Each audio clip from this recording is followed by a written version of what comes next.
I've thrown out all your stuff. We're gonna be living in this house now, so could you move out? When I called our home, Betty picked up and dropped this bombshell on me. Honestly, I couldn't grasp what she was talking about. I mean, I didn't even have anything in that house. Look, I'm divorced and living in France right now. All my belongings are here in France.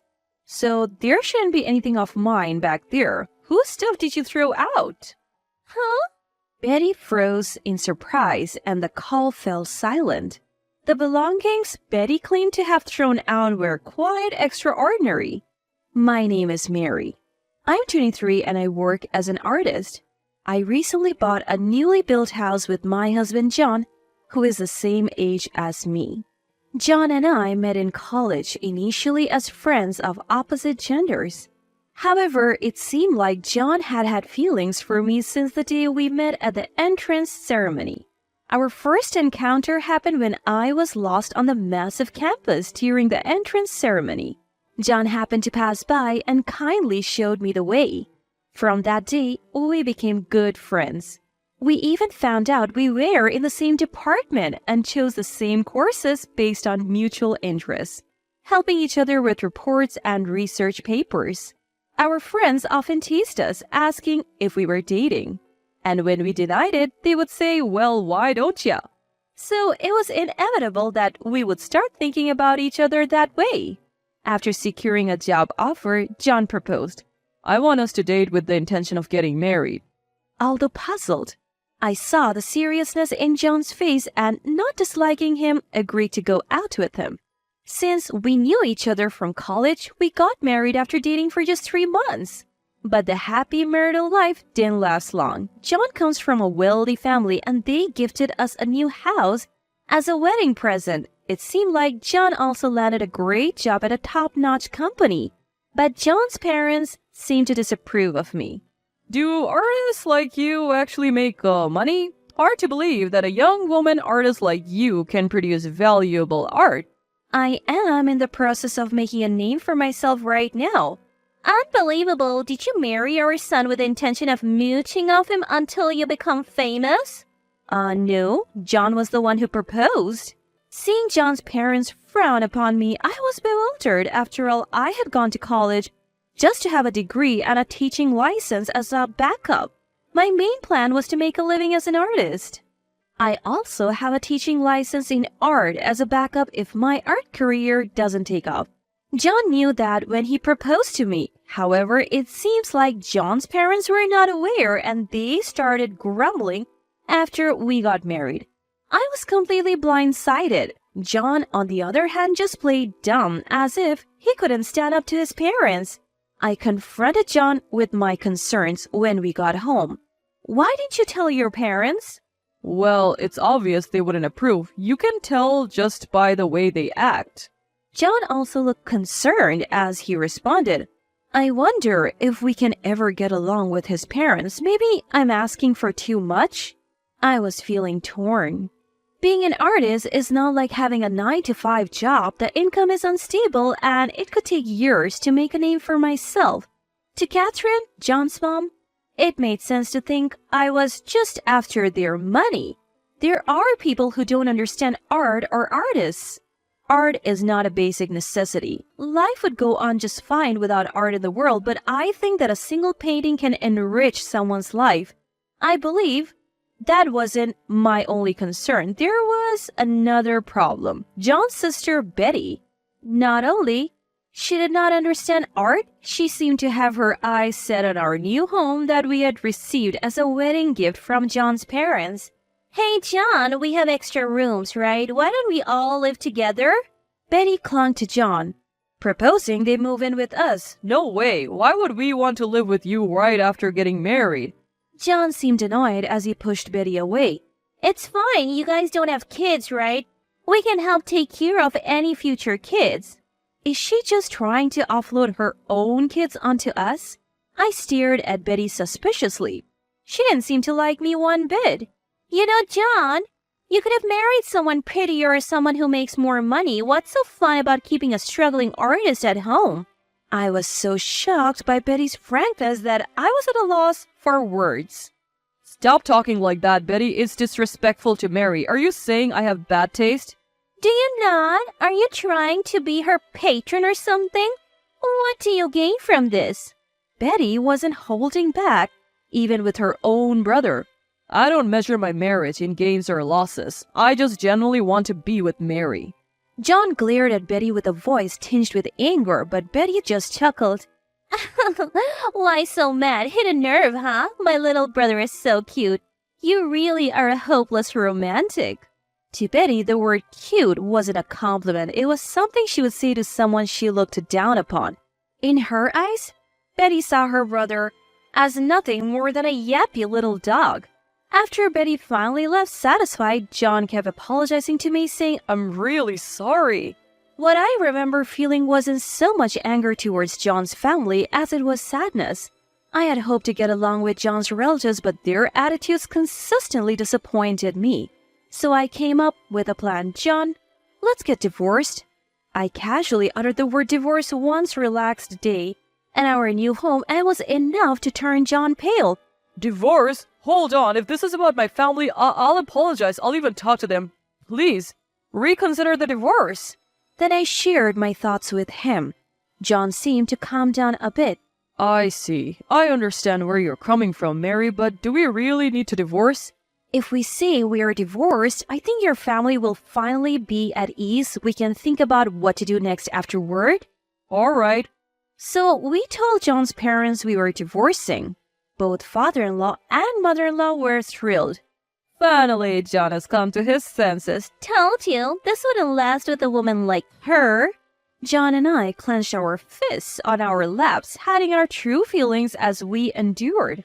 I'll be going on business trip to our office in France, so I'll be away for a while. After that, I intend to divorce Mary officially. In the meantime, Mary will look after the house. Then can I stay at the house too? Leaving her alone makes me nervous. She looks like she would steal. Betty, who had been at the in-laws' house, seized the opportunity. More than angry for being treated like a thief, I felt like the trap was set and the prey was caught. Sure, we have a spare room. You're welcome to stay. You're so arrogant welcoming me when you're about to lose this house. I just flashed a frustrated smile, holding back the words that she was the arrogant one. Say whatever you want. After this, we are going to be beyond your reach. And so John flew off to France, leaving Betty and me in the new home. The next day, I made a proposal to Betty. Betty, I have a favor to ask. Turns out I've been invited to travel by a friend back home. Can you look after the house while I'm gone? Even though John asked you to. Betty started, then suddenly fell silent and smirked. Sure, I'd be happy to help. I'll take care of this house. Have a safe trip. I handed Betty the keys, packed my bags, and left the house. So, this is goodbye to our new home. Though I felt a twinge of regret, I made sure not to look back and headed for the airport. And a week later, I decided to call Betty. Betty, how's everything at home? Oh, I threw out your stuff. My stuff? From now on, my husband and I will be enjoying this home just for ourselves. No place for you to come back to. Betty was after our new home all along. Why don't you just live at your friend's place back in the countryside, although having a parasitic artist like you must be a hassle, huh? I'm sorry, actually, I lied. What? Betty was genuinely surprised by my sudden confession. What do you mean lied? Right now, I'm not at a friend's place in the countryside. I'm in France. What? France? Yup, sis. She's with me now. John's voice interrupted, coming through the speakerphone. What's going on? Weren't you two getting a divorce? We did divorce to submit our marriage papers in France. Over the past few days, John and I were bustling about to prepare for our life in France. We both got short-term visas. John went ahead to secure our new home, and all our stuff was shipped over. Then we switched from short-term visas to residency permits and decided to live in France. We thought that even the in-laws wouldn't chase us overseas. We haven't told John's parents where in France we are. No matter how wealthy he is, they wouldn't come searching for us. Without reason, especially when they think we are divorced. John going to the French branch was true, but it wasn't for business. It was an overseas assignment he wanted. And so we started our life together again by getting married in France.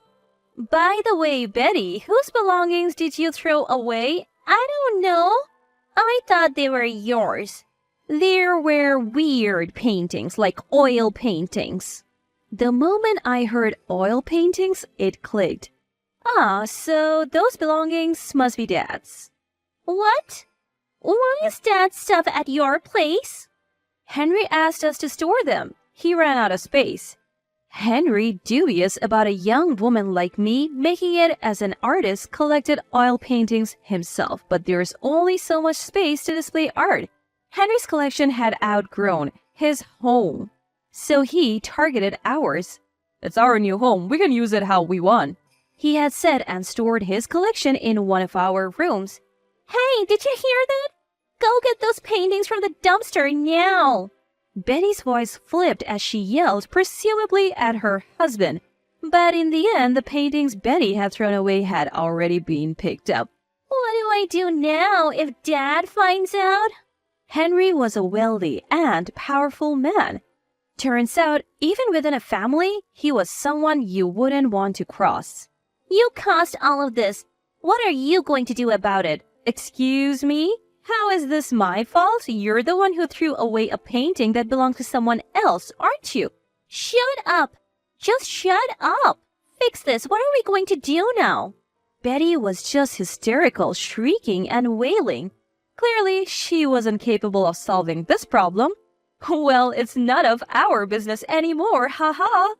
Good luck with that, sis. Bye. And with that, we ended the call. So here's the epilogue. In the end, it came to light that Betty had secretly thrown away Henry's art collection, and she was subsequently ostracized by the family. Not only that, but she also hit with a bill for the value of the discarded paintings, a debt she couldn't possibly pay. Even her husband, who had been eyeing Henry's assets, had enough and saddled her with more debt before demanding a divorce. It turned out Betty's marriage was just as transactional as she had claimed. Since then, Betty has been living a lonely life in a small, run-down apartment, barely making ends meet with part-time jobs. Luckily for us, she doesn't have the means to chase us to France for revenge. Wondering how we know about Betty's tough times in New York? She calls us to vent her grievances. You would think international calls are expensive, but hey, not my problem. I hate you so much. If you ever come back to New York, you're not forgiven. Oh, scary, scary. No plans to return to New York anytime soon, so you can relax. So annoying. In France, there are a few conditions, but generally, you can become a naturalized citizen if you have lived here for over 5 years. John and I are considering just that. We have no lingering attachment to New York. I continue to study art in the city of Paris, a haven for artists. A revered artist I look up to is passionately teaching me and even helps me find art gigs, which is extremely helpful.